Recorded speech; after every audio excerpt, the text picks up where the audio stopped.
लि, लिखना नहीं पड़ रहा होगा, डीप भी नहीं जा रहा होगा, और इससे सरल और कोई भाषा तो हो ही नहीं सकती। खैर, संभव ही नहीं कि इससे सरल कुछ हो सकता है। सोचिए, जो चीज हम एक दो क्रम वर्ग गिनते थे वो केवल अकु विसर्ग कर दिए। बताइए, पूरा जितना कंठ से होता था खत्म हो गया, खेला ही ना। अब और जो लोग हैं वो भी आ जाते। कल एक शब्द हम कह रहे थे आप लोगों को, हो सकता है किसी के कम समझ में आया हो।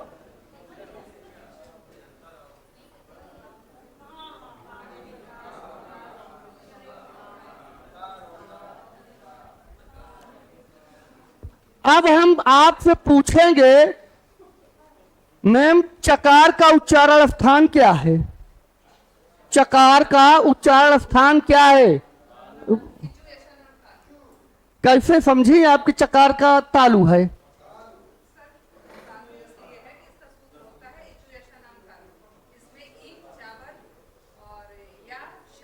अच्छा, चकार का मतलब आपने 3 अक्षर नहीं समझ लिया। चकार का मतलब क्या हुआ? केवल आपने च समझा कि चकार का अगर उच्चारण स्थान पूछ रहा है, कह रहा है कि चकार का उच्चारण स्थान बताइए, तो हम केवल च समझ के उसका उच्चारण स्थान बता दिएंगे। बहुत सुंदर, बहुत कंफ्यूजन था। भले ताली कुछ कम बज रही है, लेकिन प्रश्न का उत्तर बहुत अच्छा था। नहीं तो कि अगर हम पूछ लिए कि वकार का उच्चारण स्थान क्या है, मैं एक वर्ड अब नहीं दे रहा हूं, मैं अब आपसे पूछ रहा हूं कि वकार का उच्चारण स्थान बताइए। तो वकार, अब आप यहां थोड़ा कंफ्यूज हो सकते हैं कि वकार का मतलब इसमें वा भी है, का भी है और रा भी है, तो हम किसका उच्चारण स्थान बता देंगे? तो आपको देखना क्या है? मात्र देखना यही इतना है कि कार में कौन बैठा है। कार में कौन बैठा है? कार में हमारे कौन बैठे हैं? वह बैठे हैं। तो कार में एक दूल्हे की कार है और दूल्हा कौन है? वह है। तो हर कार के, हर बारात के दूल्हे अलग अलग होते हैं। तो अगर वकार कहेंगे तो वकार के दूल्हे जो हैं वह हैं। तो इनका उच्चारण स्थान क्या हो जाएगा? दंतोष्ठ। इनको और अलग कर लीजिए तो दंत, यही होगा। तो वकार बोल देंगे तो दंतोष्ठ कर लेना है। कभी कभी अब प्रश्न का स्टैंडर्ड काफी दिन से चेंज हुआ है, लेकिन हम लोग चूंकि कंपटीशन से काफी दिन से दूर हो गए हैं, तो अब आपसे पूछ लेंगे, दे देंगे क्या? आ, वा, का, घा।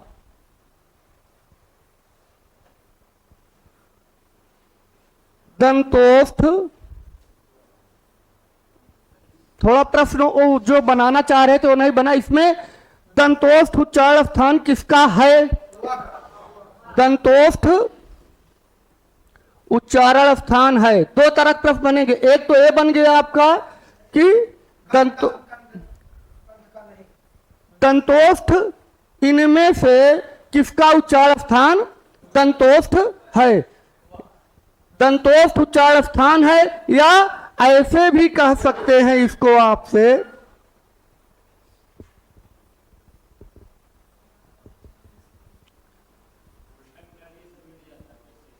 अच्छा अच्छा, दंतोष्ठ है।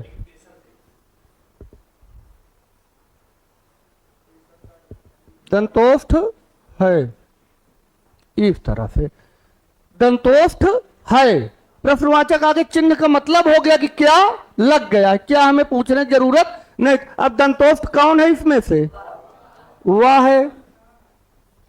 अब एक प्रश्न इस तरह से पूछा जाएगा और एक प्रश्न दूसरे तरफ क्या पूछा जाएगा, दे दिए।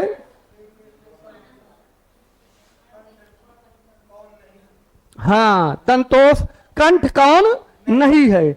इनमें से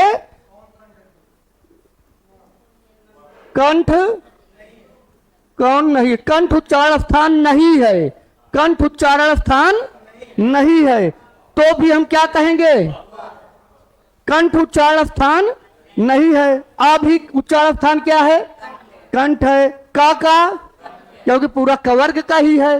घा का कंठ है, कवर्ग है, तो घा का भी उच्चारण स्थान है। और मुख और नासिका अनुस्वार, ये बिंदी है, अनुस्वार, अनुस्वार जहां लगा रहेगा तो आप समझ जाएंगे कि जैसे का में अनुस्वार लगा, कान खान, हाँ ये सब क्या हो गया, अनुस्वार लगा। लेकिन आपसे इस तरह से नहीं देगा, और जब भी इसमें का प्रश्न जब पूछा जाता है तो प्रश्न पूछेंगे अनुस्वार का उच्चारण स्थान है, क्या नहीं लिखेंगे, क्या के लिए यही कर देते हैं, है। तो अब कह देंगे यहां पे मुख, नासिका, कंठ और मुख, नासिका। अनुस्वार से जो भी प्रश्न आएगा यही आएगा, इसके अलावा दूसरा प्रश्न अनुस्वार का नहीं आएगा। केवल एक ही प्रश्न उससे बनता है कि अनुस्वार का उच्चारण स्थान कहां से होता है, तो उच्चारण स्थान कहां से होगा, मुख, नासिका। इसका सूत्र क्या है, मुख, नासिका, वचनो, अनुनासिका। अनुस्वारस्य नासिका, अनुस्वारस्य नासिका ना, नासिका अनुस्वारस्य कहो या अनुस्वारस्य, कुल मिला के मुख और नासिका।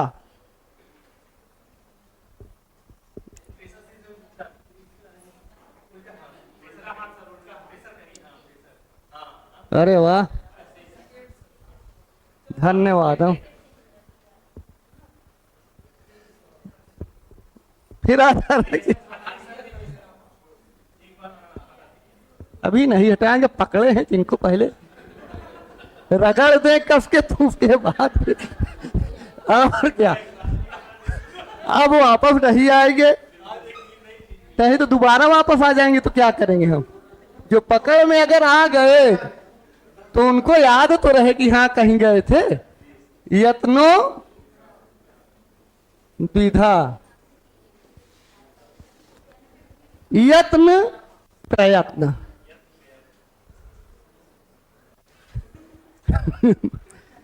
ये व्हाट्सएप पे भी जाएगा मैम, ओ को स्कैनर या किसी से स्कैन करिए मोबाइल से तुरंत, हम किसी भी अपने जिसको भेजना चाहे आपस में, जो पीछे है आगे है, हम व्हाट्सएप पे भेज सकते हैं और हूबहू वैसे ही निकलेगा जैसे फोटो खींचे हुए हैं। तो कहने का मतलब यह है कि हम यहाँ अगर ना भी करें तो भी हो जाएगा, नहीं बाद में होगा कि हमें समझ में नहीं आया। प्रयत्न, यत्न मतलब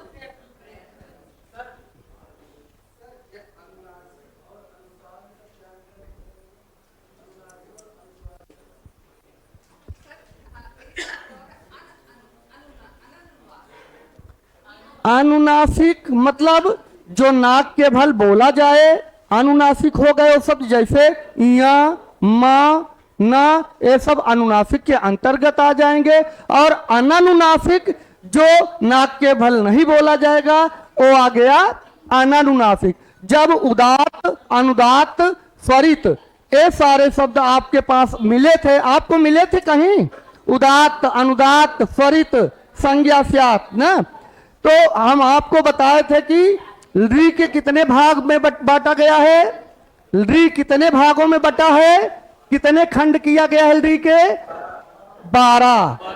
री के कितने खंड किए गए थे, और आ ई उ के री के कितने खंड किए गए थे, 18 खंड किए गए थे।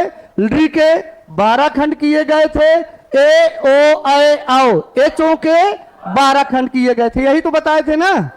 तो क्यों बताए थे कि कुछ उसमें से उदात्त बोले जाते हैं, ह्रस्व दीर्घ उदात्त लिखे थे, ह्रस्व दीर्घ उदात्त अनुनासिक के साथ बोला जाएगा, वही शब्द फिर दोबारा बोला जाएगा, अनानुनासिक कर देंगे। मतलब आ को मैं कितनी बार बोल सकता हूं, एक बार अनुनासिक नाक के बल बोल सकता हूं, उदात्त में भी बोलूंगा, दीर्घ में भी बोलूंगा, प्लुत में भी बोल सकता हूं, उदात्त अनुदात्त स्वरित में बोल सकता हूं, लेकिन नाक के बल बोल दूंगा तो ओ उतनी बार हो गया, और बिना नाक के बोल दूंगा अनुनासिक के तो ओ सीधा सीधा हो गया। तो इस प्रकार से उसके दीर्घ में बोलता नहीं हूं।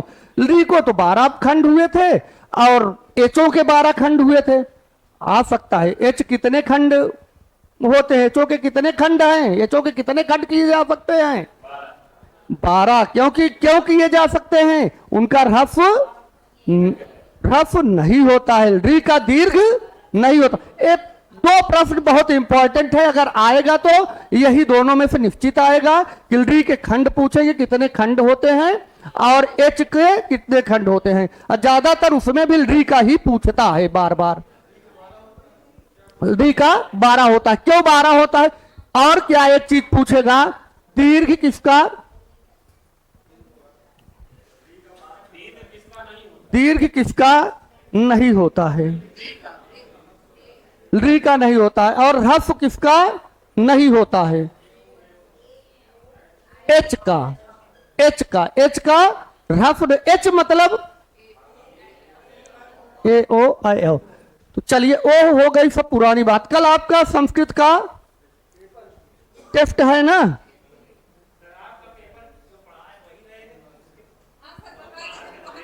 जो मैं बताया हूं वही रहेगा और कुछ नहीं रहेगा। जो आज बता रहा हूं ये भी रहेगा। नहीं, आप लोग नहीं देंगे तो नहीं होगा।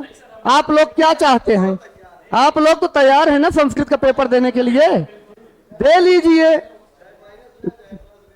नहीं, माइनस जाएंगे ही नहीं, आप दे के देखिए। लेकिन हाँ, इतना जितना यहाँ बुलवाए हैं, जितना आप सुने हैं, उतना ध्यान करके केवल जाइएगा बस। अगर कोई प्रश्न उसमें आ गया कि कंठ नहीं है तो आप कंठ वाले पर मत लगा के चले आना, बस नहीं है। प्रश्न को ध्यान से पढ़ना।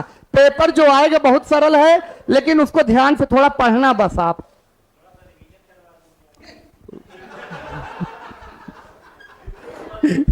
अच्छा चलिए आगे चलते हैं।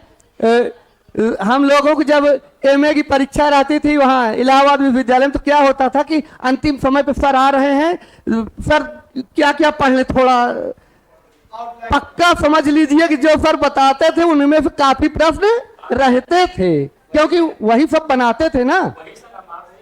हाँ, वही सब हम आपके बिना कहे करते चले जा रहे हैं।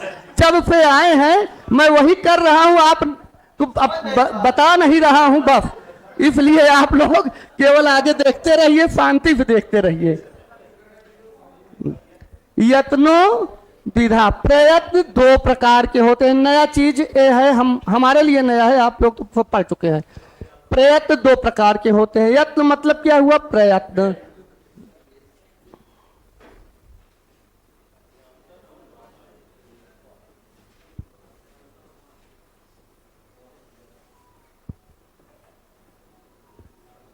आभ्यंतर प्रयत्न,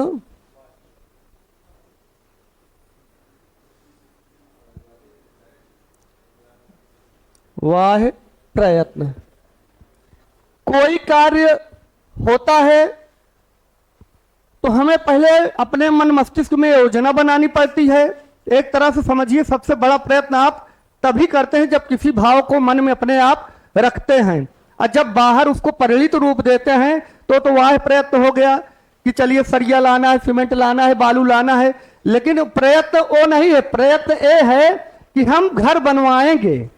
पहले आप जो प्रयत्न कर रहे हैं कि घर बनवाना, वो मस्तिष्क में लाना ही बहुत बड़ा प्रयत्न हो गया।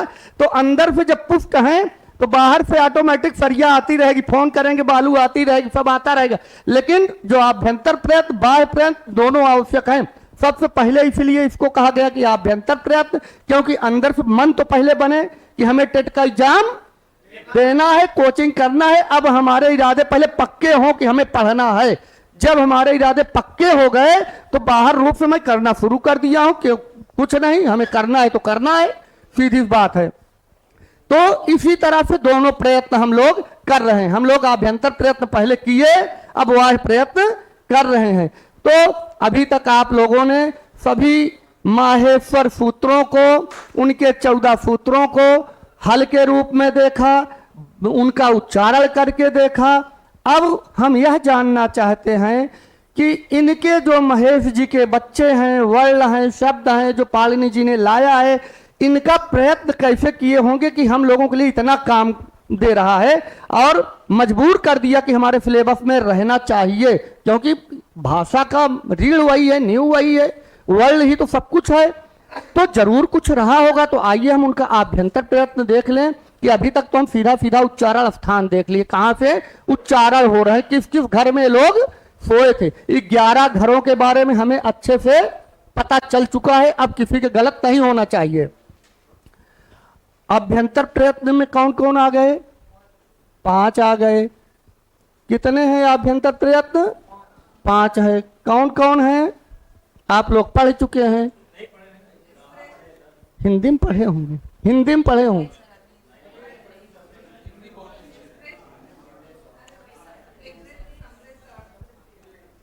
स्पृष्ट,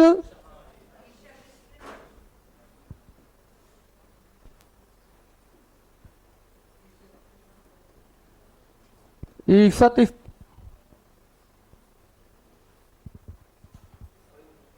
बस बस, स्पृष्ट। हम कुछ दे रहे हैं तो हमें भी बहुत कुछ मिल रहा है, इसी बात थोड़ी है। स्पृष्ट, ईषत, स्पृष्ट,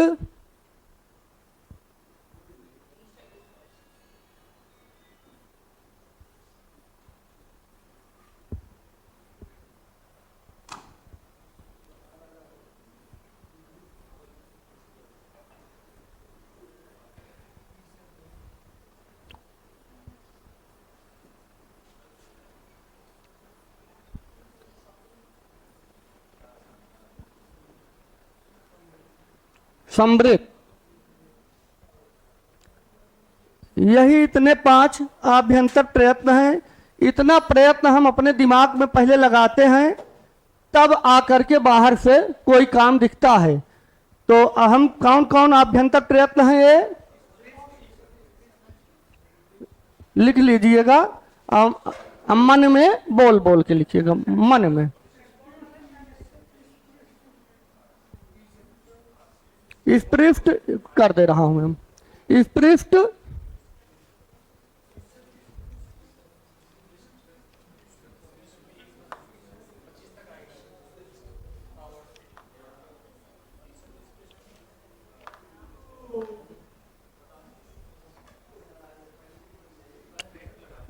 अब वाह प्रयत्न कितने हैं?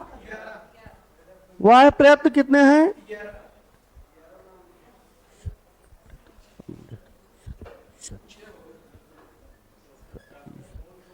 ईषत शब्द मतलब क्या होता है? ईषत मतलब जानते हैं? स्पृष्ट मतलब स्पर्श किया, स्पृष्ट मतलब स्पर्श किया। ईषत स्पृष्ट मतलब थोड़ा स्पर्श किया। एक कहानी कहाँ लेके चली जाती है पता है? जब कण्व आश्रम में राजा दुष्यंत शिकार करने के लिए जाते हैं और अपने घोड़े बैठे हुए हैं, और जैसे ही शकुंतला के ऊपर उनकी निगाह पड़ती है तो कहे, अरे एक जंगल में भी इस तरह से सुंदरता पाई जाती है। मतलब सोचिए। तो कहे कि अब तो बहुत सोच विचार की बात है, क्योंकि ऋषि महात्मा की बात है, वहां जरा से उनके बस की बात नहीं थी। भले राजा थे, उनके पुरोहित थे और सब कुछ था, लेकिन कहे ना, इसका पहले हमें ये भाई उस समय की बात है, सब देखा जाता था, वर्ण व्यवस्था आज तो नहीं उतना, लेकिन पहले बहुत ध्यान देते थे राजा महाराजा भी कि अगर ब्राह्मण कन्या है तब तो हमें पाप लगेगा, हम कुछ कर नहीं सकते। अगर मैं क्षत्रिय हूं, क्षत्रिय कन्या है तभी ठीक है। तो सोच ही रहे थे। तब से वो फूल था, वहां फूलों में क्या कर रहे थे? पानी जल दे रही थी, पानी डाल रही थी। अब भ्रमर जान रहे और टहलते रहते हैं काले काले भंवरे, और जा करके कहीं इधर बैठ जाए, कहीं इधर बैठ जाए, कहीं गाल पे, नाक पे, सिर पे, कहने तो ऐसे ऐसे करने का नाटक कर। चूंकि शकुंतला नाटक जो है विज्ञान शाकुंतलम विश्व प्रसिद्ध नाटक है, और शेक्सपियर के उसमें थे अपने यहाँ कालिदास जी। तो आपसे पूछा जाएगा नाटकों में सबसे सर्वोत्कृष्ट नाटक कौन था, तो आपको बताना है। अभिज्ञान शाकुंतलम नाटक था। तो ईसत शब्द से हमें थोड़ा से ही उसका एक ले रहा हूं। तो उन्होंने क्या कहा, लोग अपने भाव में समझ लेते हैं ना। जैसे कहते हैं कि हम लोग चांद देखे तो कहे कोई बुढ़ा बैठा है, कोई ऐसे बैठा है। तो तमाम जो हम लोगों के बचपन में लोग बताए, फिर धीरे धीरे पढ़े विज्ञान में तो समझ में आया को काला धब्बा क्यों दिखाई देता है। तो वो लोग तो जानकार थे, अपने लहजे में उनके एकदम मन में जो था वो सोच रहे थे। तो उन्होंने कहा हाँ मैं तो इतना सोच विचार कर रहा हूं, इसके पास तक नहीं जा रहा हूं। ये भ्रमरा की हिम्मत देखो, मैं सत्य की खोज में ही मारा जा रहा हूं। अय भ्रमरा ईसत ईसत चुंबितानी भ्रमरई करके था। ये जा जा करके उनके मुख का चुंबन करके चला जा रहा है भ्रमरा। ये तो बड़ा गलत है। मैं धनुष बाण निकालता हूं और अभी इसके पास जाता हूं कि मैं सत्य की खोज में ही मारा गया। और ए भ्रमरा जा करके, तो ईसत का मतलब क्या है, थोड़ा कि बैठता है और फिर उठ जाता है, थोड़ी देर इधर बैठा थोड़ी देर इधर बैठा। तो ईसत ईसत चुंबितानी भ्रमरई करके वो श्लोक उन्होंने लिखा वहां पे। बहुत ही सुंदर श्लोक था। अगर अभिज्ञान शाकुंतलम वैसे भी पढ़ने का मौका मिले, अभिज्ञान शाकुंतलम, मृक्ष कटिकम, और ये सारे आपके समाज से लिखे शूद्रक की रचना है। लेकिन लिखे कब गए थे, आज आप देखेंगे मृक्ष कटिकम को केवल हिंदी हिंदी पढ़ लीजिए तो लगेगा कि हमारे लिए लिखा हुआ है। जैसे कल देखिए कि श्लोक था ना कि सर्वे गुणा कांचनम आश्रयंती, सभी गुण धन सोने में ही बसते हैं। जो बड़ा आदमी हो जाए, पैसे वाला हो जाए ना, उसके कोई दोष नहीं होता। अगर घर में लेबर लगे हैं भाई साहब, और वहां अगर कोई आपके वैसे लोग आके चोरी करके चले जाएंगे ना, तो आप उनके ऊपर शक नहीं करोगे। लेबर बेहद ईमानदार होगा, लेकिन चूंकि गरीब है तो आपका शक सीधा उसी लेबर के ऊपर ही जाएगा। तो कहने का मतलब है कि वो तब लिख के चले गए थे कि धन जिसके पास है वही सब कुछ है, वही योग्य है, वही सब कुछ है। हम लोग तो चाहे जितना इंटरव्यू करके दे के चले आए हों, लेकिन धन अभाव कर दिए, सब कुछ खत्म हो गया। चले स्पृष्ट बोले, ईसत स्पृष्ट, विवृत, ईसत विवृत, संवृत, स्पृष्ट, ईसत स्पृष्ट, विवृत, ईसत विवृत, संवृत। अब आइए, अभी आते हैं, देखिए अब हम लोग वाह्य प्रयत्न में आते हैं। कौन कौन है वाह्य प्रयत्न, कितने होते हैं, 11। चलिए कौन कौन है, कौन बताएगा, सर बताए, वाह्य प्रयत्न के बारे में बताएं।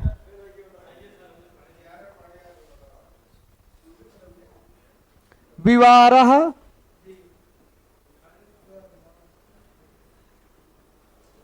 श्वासः,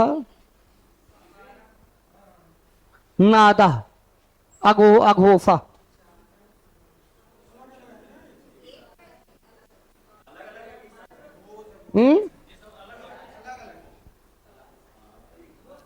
विवारः, श्वासः, अघोषः।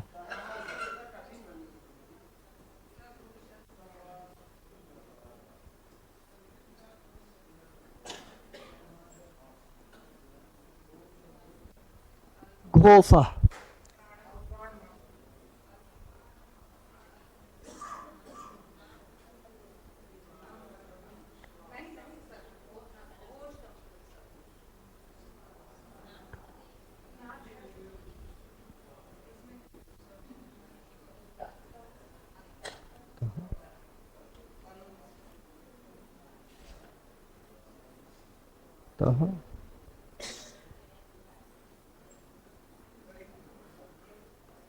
सरिता, कम ज्यादा तो नहीं है, जरा देख लेना।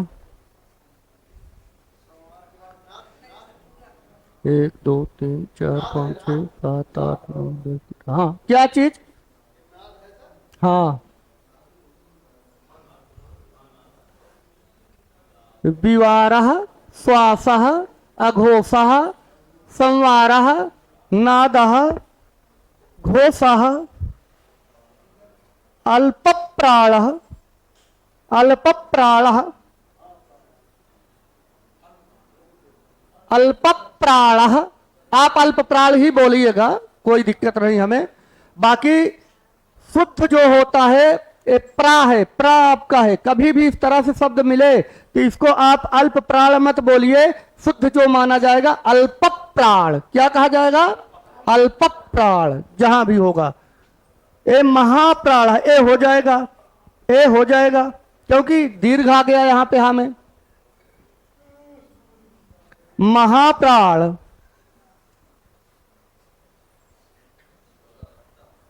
उदात्तः, अनुदात्तः, स्वरितः।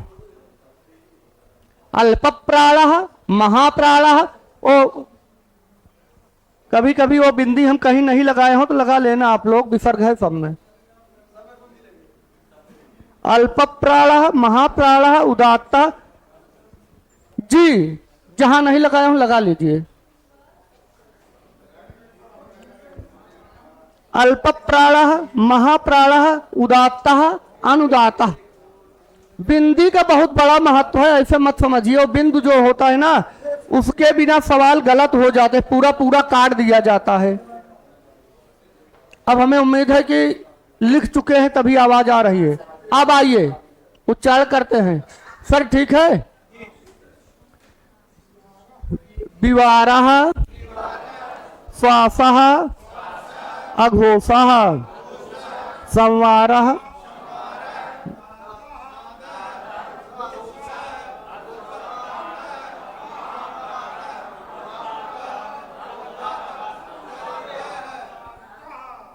समीचीनम अस्ति, उत्तमम अस्ति। और हमें उम्मीद है कि अब आप इसको पढ़ लिए हैं। अब आइए आगे चलते हैं। अब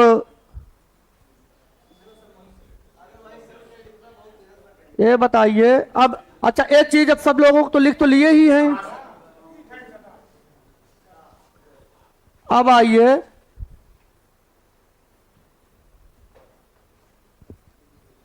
इस पृष्ठ,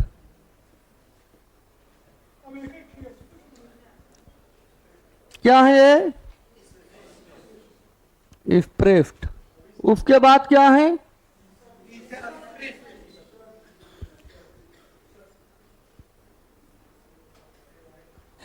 ईफत पृष्ठ।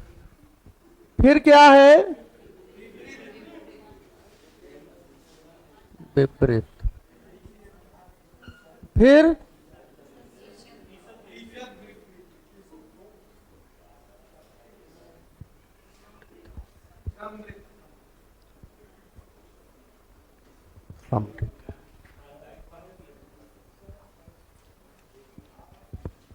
ये है क्या चीज?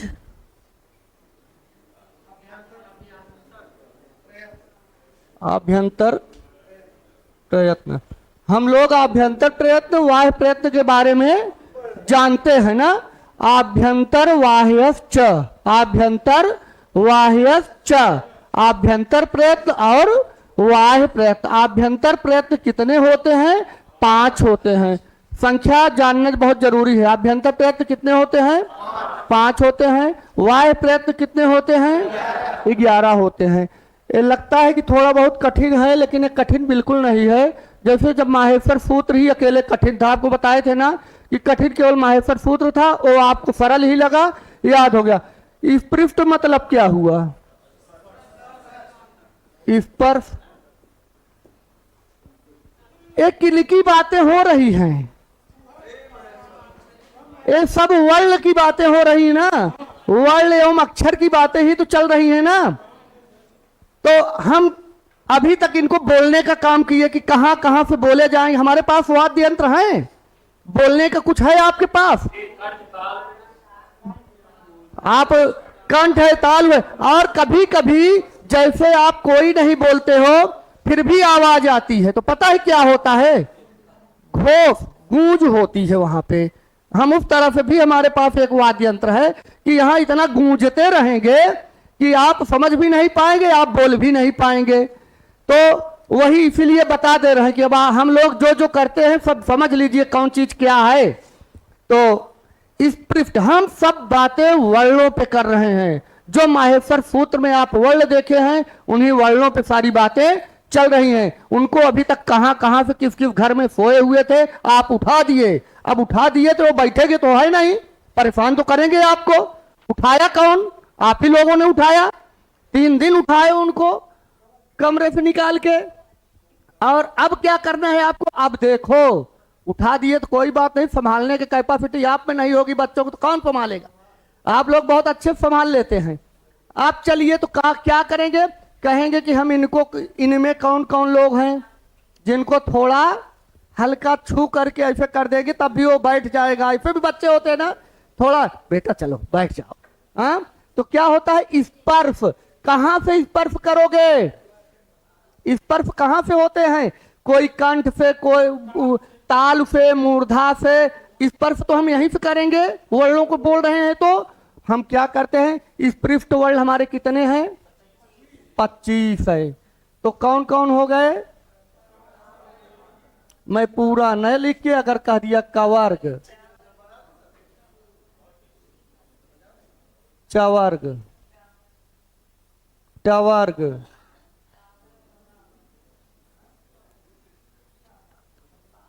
पवर्ग। अब आइए, हम पढ़े थे इसके पहले ना, कूचू टू तू पू।